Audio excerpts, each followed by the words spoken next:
sufficient assumption questions are kind of formal logic in nature, or at least you can often frame them that way. And so, unlike most logical reasoning, I actually will want to diagram these.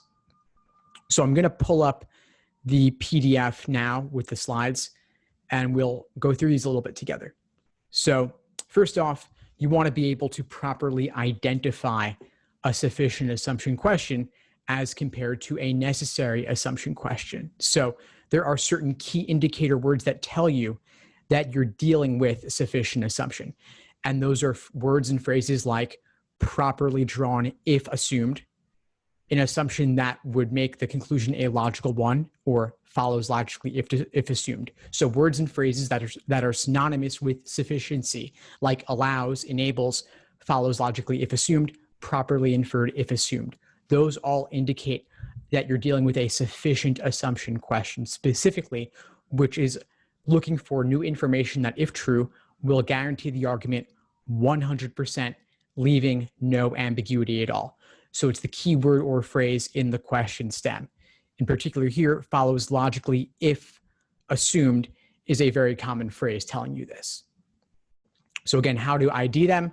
You have the word assumption alone isn't enough. It's these words also, the key verb or phrase, allows, enables, follows logically if assumed, and you're looking to guarantee the conclusion's validity 100% by linking the evidence to the conclusion.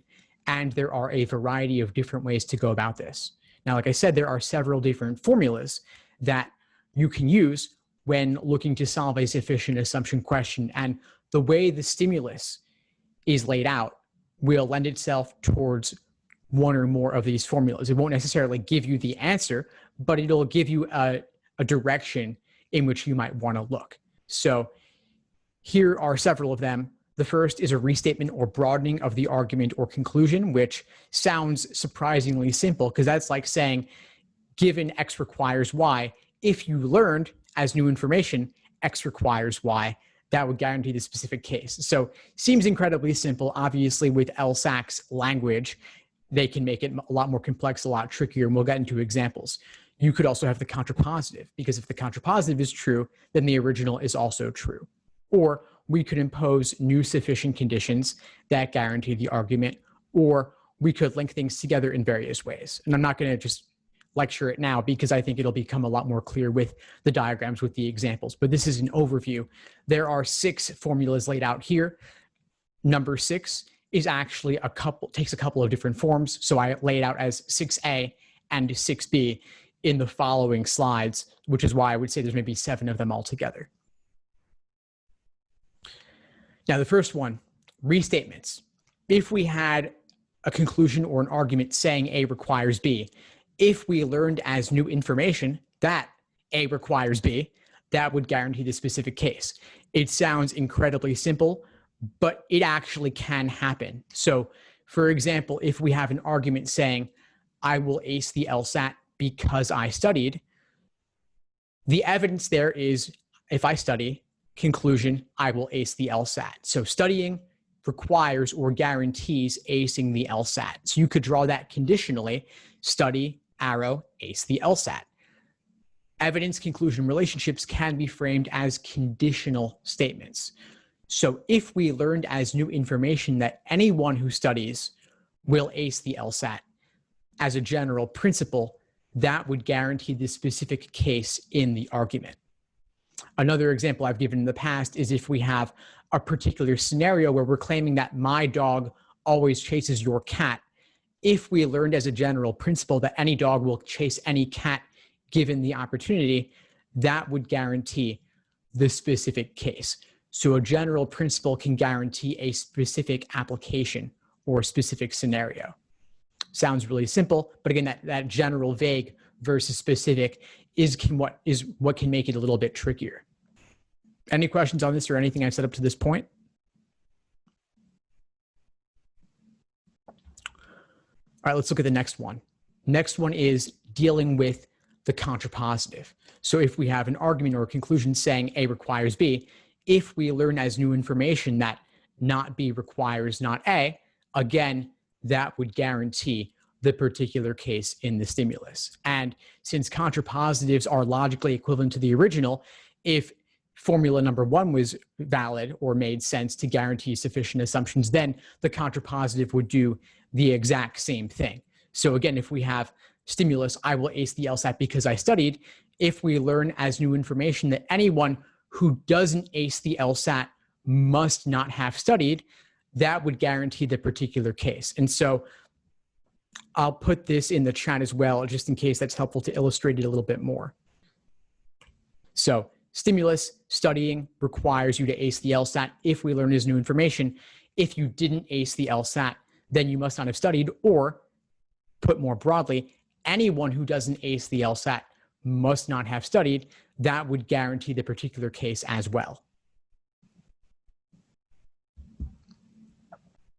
Any questions on this one? All right, let's go to the third one. This is where... Actually, hi, sorry, Steve. Yeah, sure, go ahead, please. Yes, it's Virginia. Sorry, it says Angelica, but my daughter's name was on the... Yeah, sure, Virginia. Yeah, is there... the contrapositive kind of hangs me up a little bit. What is like a more simplified way to get it into your mind? Like, I know that this obviously stating it out and spelling it out, but there like a different manner that I can tell it to myself so that I don't get a little bit confused when I'm transposing the information? No, well, I would say practice. Practice until it becomes automatic. You don't want to be thinking it through for the first time on test day or under timed conditions, because it is mathematical. And if math doesn't come naturally to you, which it doesn't to many pre-law students, you certainly wouldn't be alone on that one with dealing with the formal logic and manipulation. I would say mainly it's all about practice. And I have plenty of lessons in the course on this. Very simply put, you reverse the variables around the arrows and you negate both of them. So if we have, for example, if we have as given, if I eat pizza, then I will be happy. So that's pizza, arrow, happy, and I'm putting this in the chat here. If we take the contrapositive, we reverse the variables around the arrow and negate both. What do we get? Does somebody who feels good about the contrapositive want to take this one? What was it again? What was your question? Well, so I'm asking about the contrapositive here with what the example I gave. If I eat pizza, then I will be happy. So P, arrow, H. Take the contrapositive by reversing and negating. I see Carney put... If you're not happy, then you didn't eat pizza. Yeah, awesome, Marie. You got it. And I see Carney put that in the chat as well. Not happy, then not pizza. So the given was eating pizza guarantees that I will be happy. So if you see me not being happy, then by definition, I must not have eaten pizza, because pizza alone would have been enough to make me happy no matter what. So the example here in the more abstract version for number 2, A requires B is given. If you want to get the contrapositive, you could say not B requires not A. So reversing them around the arrow. So if A requires B, then the absence of B must mean that you didn't have A, because having A there would have forced you to have B. Yeah. Okay. Thank you so much. No, of course. Thank you for asking. It's an important topic. And I have some lessons on this in the course, but I'm also going to cover the contrapositive in depth with tons of examples in a class in a few weeks as well to go into that more. I had a question, Steve. Sure. As far as, because I was just going to wait till you got through all of them and then ask my question. If you would like me to do that, that's fine. I had a question about the restatement. But I was sure, please. Gonna wait to, because there's a specific thing where in your study schedule, it had a link to sufficient assumption questions, and then it grouped them together by what you're going through right now. And yeah, I'm like, oh, I got this. It's restatement. That's easy. When I was looking through them, I'm like, wait a minute. The one I chose was the right one, but I didn't see it as a restatement.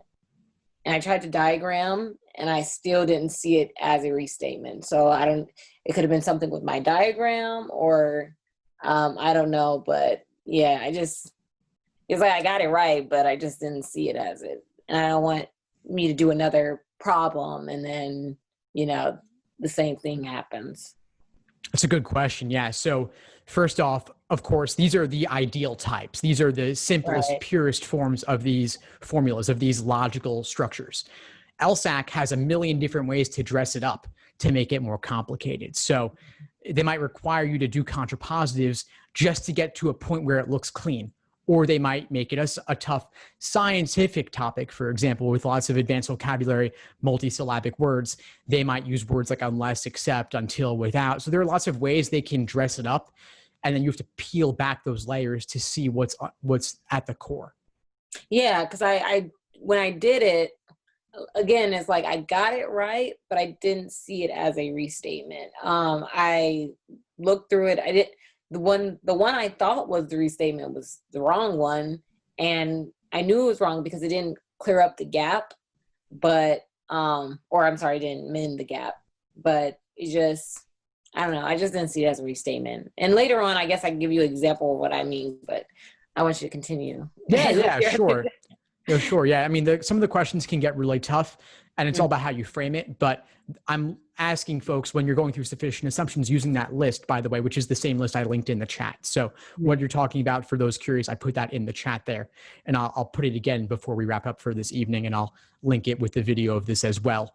But the idea is that when you're looking at a new sufficient assumption question, see if perhaps you can put it within one of these categories.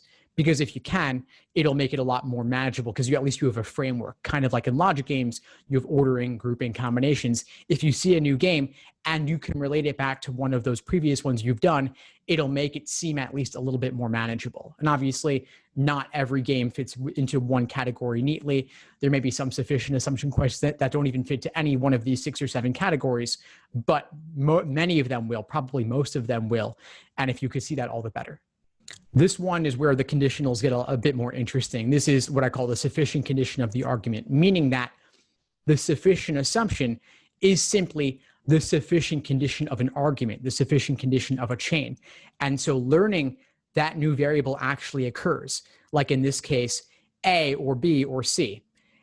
What that can do for you is that can activate the chain and guarantee the conclusion. So if we were given as evidence, A requires B, requires C, requires D, and the conclusion was D,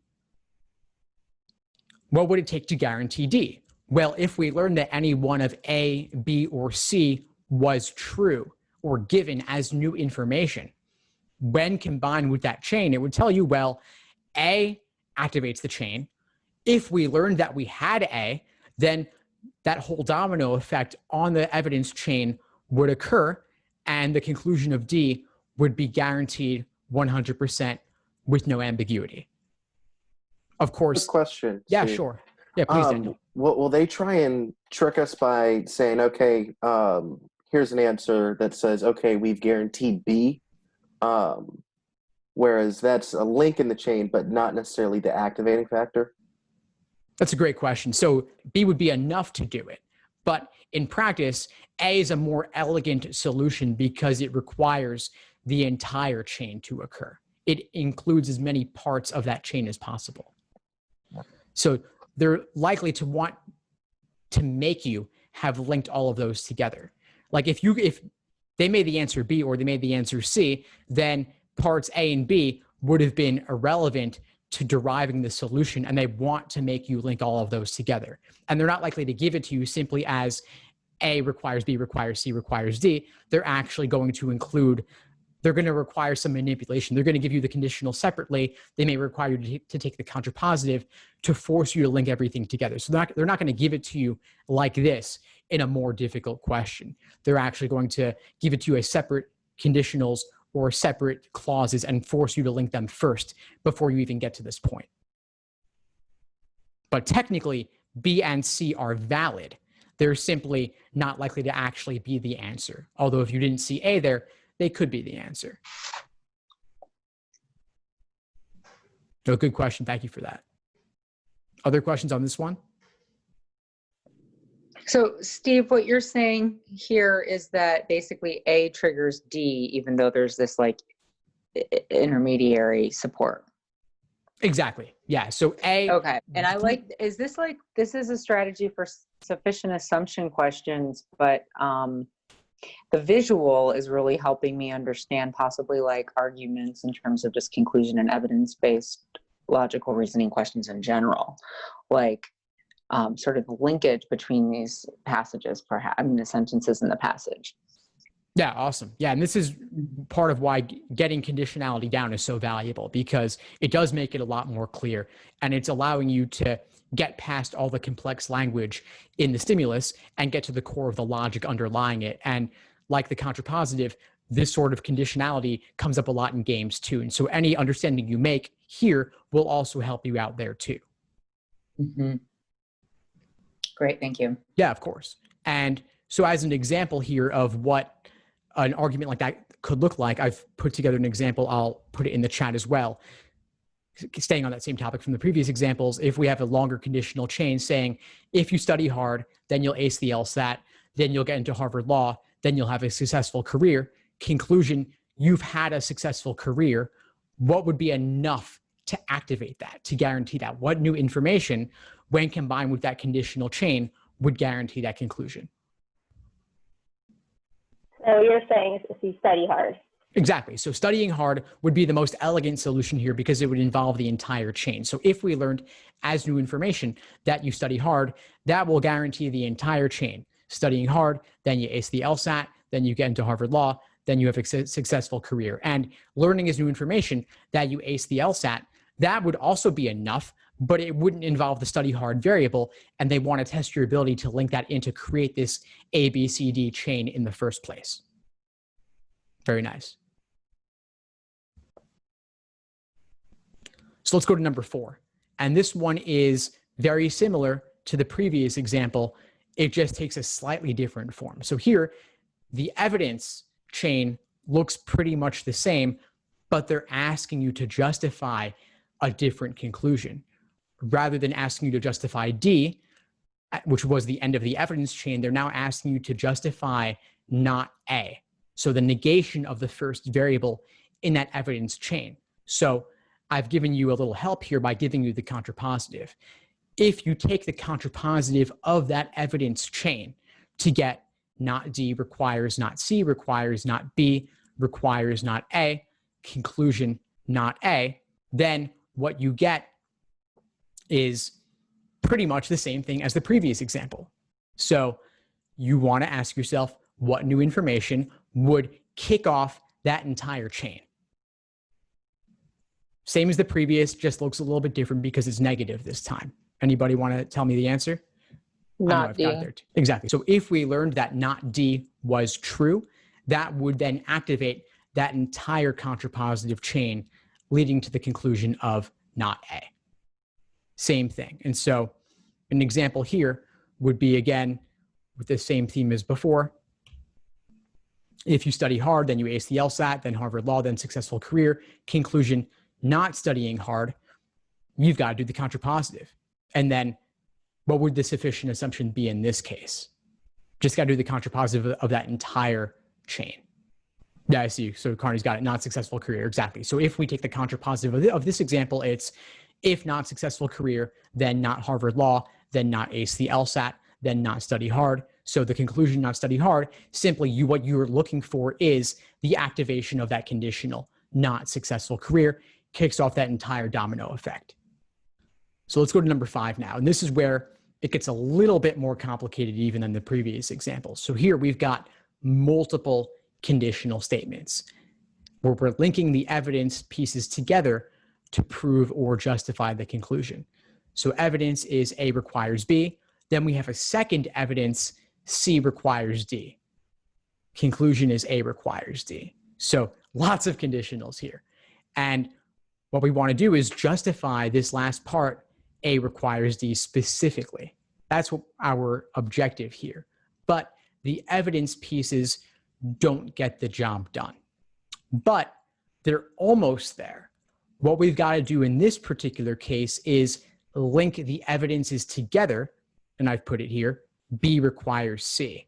So if we were to think about there being a new arrow connecting evidence number 1 to evidence number 2, then they would form a longer chain. A requires B, requires C, requires D. And then A requires D would be fully justified, no ambiguity. So here we've got to impose that new arrow. the answer itself is a new conditional statement. And of course, the contrapositive would also work as well. So if B requires C is enough to guarantee that conclusion, then the contrapositive, not C, requires not B, would also achieve that same objective. And I've got an example here for this one as well. So if we have evidence number one, if you study hard, then you ace the LSAT, and a separate evidence statement, if you go to Harvard Law, then you'll have a successful career. And our goal is to justify the conclusion, if you study hard, then you'll have a successful career. Again, two evidence pieces that are separate, they're not linked in any way, but the conclusion has a variable from the first evidence and a variable from the second evidence. So what would be a sufficient assumption that guarantees this conclusion here, given the evidence? If you ace the LSAT, you'll go to Harvard.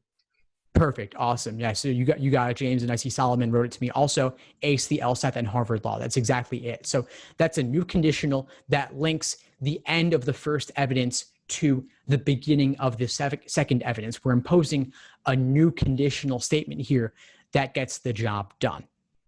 That's the key here, is that you have to be willing to open up to imposing new information. But when you do, it works. Now, of course, they might not give things to you this cleanly. They might have given you, for example, evidence might be not B requires not A. Evidence number two might still be C requires D. Either one, either formulation will work. You just have to manipulate it a little bit to get it this clean. And then as Solomon wrote, also not Harvard Law requires not acing the LSAT would also do the job. That would be the not C arrow not B formulation of this. And by the way, on test day or even as you're practicing, I wouldn't actually use the letters A, B, C, D. I'm just doing that to give it to you in a more ideal type form. In practice, you want to use the actual letters related to the variables of what you're dealing with. So for study hard, I might write SH. For acing the LSAT, I might just write A for ace. For Harvard, I might write H. Successful career, SC. I would keep it specific to the topic rather than forming more layers of abstraction here. Any questions on this one? I do have a question. Sure. I wonder if I could be diagramming too much. I know one of your videos you were talking about, you don't always have to diagram, but I figure, I should be able to diagram, one of the problems I did was for prep test 22, section 4. And I'm looking at it now and I don't know, I think I'm getting, not that I got my abbreviations wrong, it's just the diagram just didn't help me. And I got it right off instinct, but I know I shouldn't always, depend on instinct because I might be in a situation where that doesn't help. But the diagram is, I use, the letters from the words given, but I don't know if I was just missing something because it wasn't clicking. Was it a sufficient assumption question? Yes, it was sufficient assumption, and I believe it was under restatement. And I might not have needed the diagram, but I tried to see if I could use a diagram, but it didn't help. Yeah, diagramming is a tool, but I wouldn't always use it. Even for sufficient assumption questions, I'm showing you these diagrams so that it's a tool you have available to you when you might want to use it. And for some simpler questions or for some restatement questions, I don't actually think it's a great idea to actually be diagramming. I'm simply showing you that is one way to think about it in terms of its underlying logical structure. I think diagramming. Yeah, I was just trying to use it as an practice is mostly what it was with diagramming, because in other problems where I did have to diagram, like there was a lot of, elements into it. And it was just getting too much, where one of them was dealing with like chains, and I don't know, I just got messed up with the diagram, like wordage. I don't know. But yeah, it's just, I was going off of instinct, and I told myself I shouldn't. I should be able to diagram it and see it. Listen, if it helps you, great. For the restatement category, I actually wouldn't diagram it that often. Hmm. And again, it can be really difficult given how LSAC words things. So if it's not helping you for the restatement category, don't bother doing it there. I think it's actually much more useful for the other categories, specifically categories 3, 4, 5, 6, and so on. But Now, categories 1 and 2, I wouldn't bother. how would you know that it's that unless you go into the answer choices? Like, how do you know it's a restatement question? Based on how the stimulus is laid out. So you see here for number 5, the stimulus has multiple conditionals going on. Mm-hmm. Number 2, all we've got is one conditional here, or Mm-hmm. it's simply evidence arrow conclusion. So there aren't several conditionals here, and maybe depending on how you think about number 2 or number 1, it may not even be a single conditional. It could simply be evidence requires conclusion, which I would say can be framed as a conditional, but it may not come naturally to you to think of it that way. Mm-hmm. It might just be this because that. Is that a conditional or not? Depends on how you think about it. But it's not the sort of thing that people would automatically diagram. Yeah, there were definitely some that weren't restatements, but that, gave, I did a conditional with it and it was right, but I'm like, there were no, what do you call it? Not activators, but indicator words. There were no indicator words to let you know that it was conditional, but it could be a conditional. Right, yeah. I saw other people and stuff using them as conditionals, and I was like, but there were no indicator words. Mm-hmm. Yeah. There aren't always going to be indicator words, but in a case like restatement, you don't need to think about it in terms of conditionality. But for one like number 5 here, I would say it's definitely useful to do so. Okay. No, thank you for asking that. All right, so let's go to number 6. And this is really what I think is one of the most common categories here, what I call linking the necessary conditions. So here we have 2 conditionals, 1 evidence conditional, 1 conclusion conditional. And we have the same variable in the sufficient condition of both. And we're looking to impose a new conditional statement that, when combined with the evidence, will guarantee the conclusion. Anybody want to take a stab at this one? As long as you suggest E and F are the same, then D guaranteeing one will guarantee the other. Nice. Yeah, excellent. So you said as long as E and F are the same, but let's think about more specifically in terms of conditionality. Which way does that go? Because when you say the same, I'm thinking equal sign.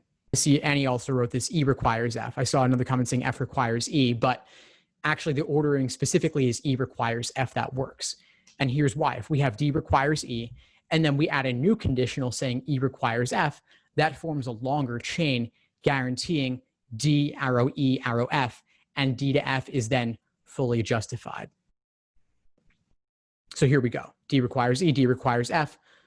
Sufficient assumption number 1 here is E requires F. And I'll type in the chat that we've got D arrow E arrow F.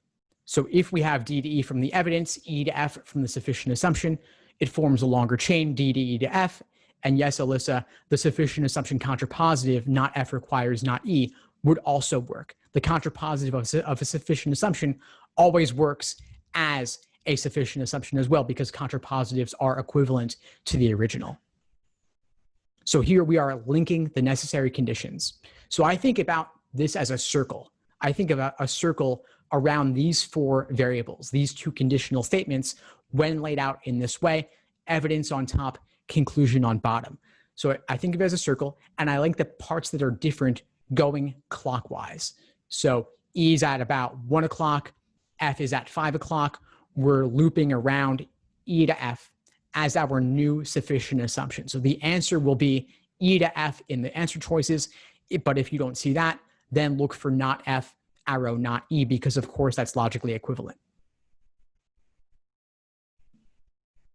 Any questions on this one? I have a question. Sure. So is the directionality supposed to be E to F because F is already in the conclusion and F is the necessary condition of D? Is that why it goes that way? Correct. Yeah. And if we think about it, if we learned that F requires E, it just wouldn't get the job done. We would have D requires E. We would also have F requires E. But how do those two things together tell us D requires F? It doesn't. It just tells us two separate variables that are independently sufficient to guarantee E. Mm-hmm. But it's not doing anything for us in terms of guaranteeing that conclusion. So it's nice information, but it just doesn't get the job done, unfortunately. And here specifically, again, is why E to F works. We have D to E from the evidence. We have E to F as our new sufficient assumption, and together they form a longer chain, D to E to F. And the sufficient assumption, the contrapositive, pretty much does the same thing as well. We just have to rearrange it first.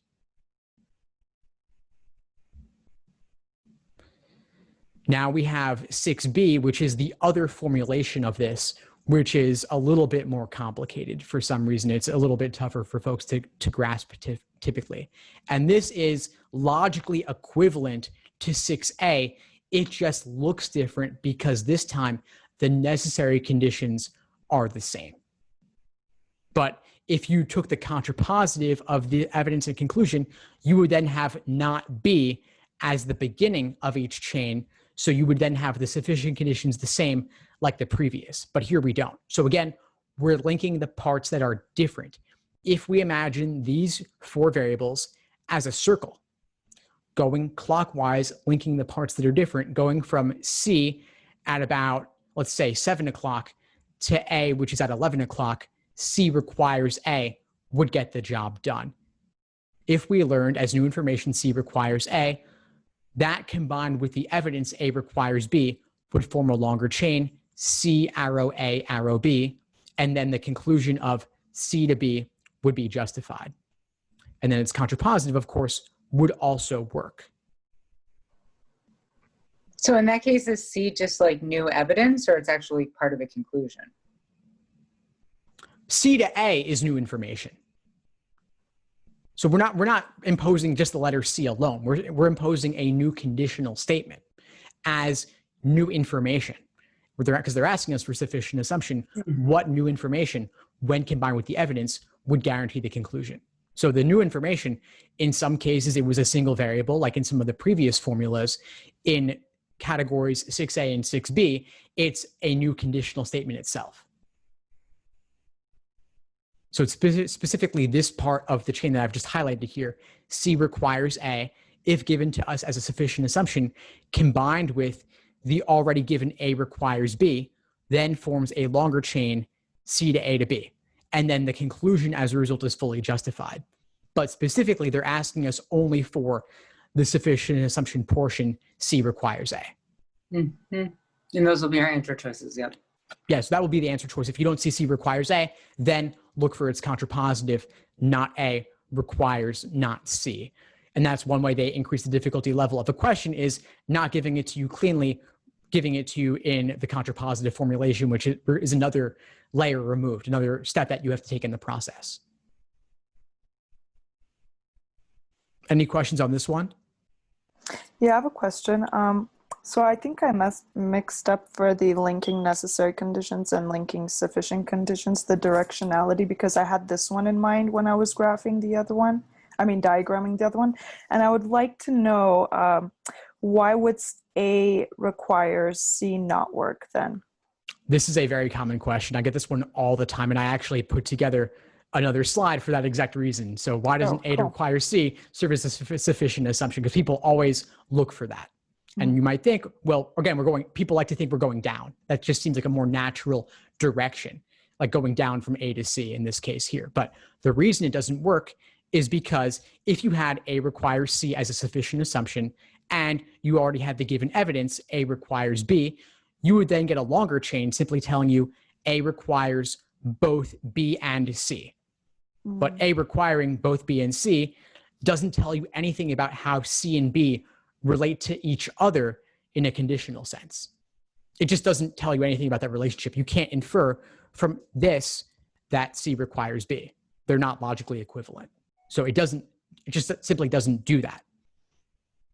And so with an example here, let's say that the evidence was A requires B. If it's an apple, then it's a fruit.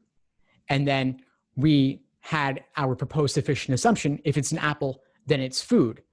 Would that tell us that all food is fruit? No, it would simply tell you that an apple happens to be both fruit and food in general, but it doesn't tell you anything about how food and fruit relate to each other in a conditional sense. It's kind of like when people say for a flaw question, why isn't such and such the flaw? And it's like, well, flaws are bad, but if an argument isn't guilty of a particular flaw, then that choice doesn't describe the flaw the argument's guilty of committing. Great question. I'm glad you asked it because people ask that one all the time. Other questions on this category?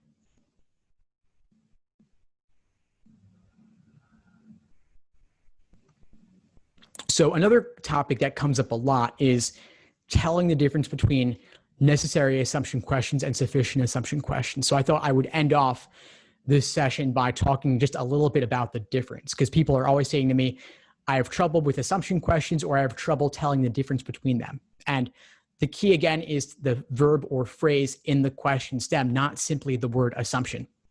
Necessary assumption questions have words and phrases synonymous with necessity, the most common being depends upon, requires, and assumes. Sufficient assumption questions have words and phrases synonymous with sufficiency, like allows, enables, follows logically if assumed, and properly inferred if assumed.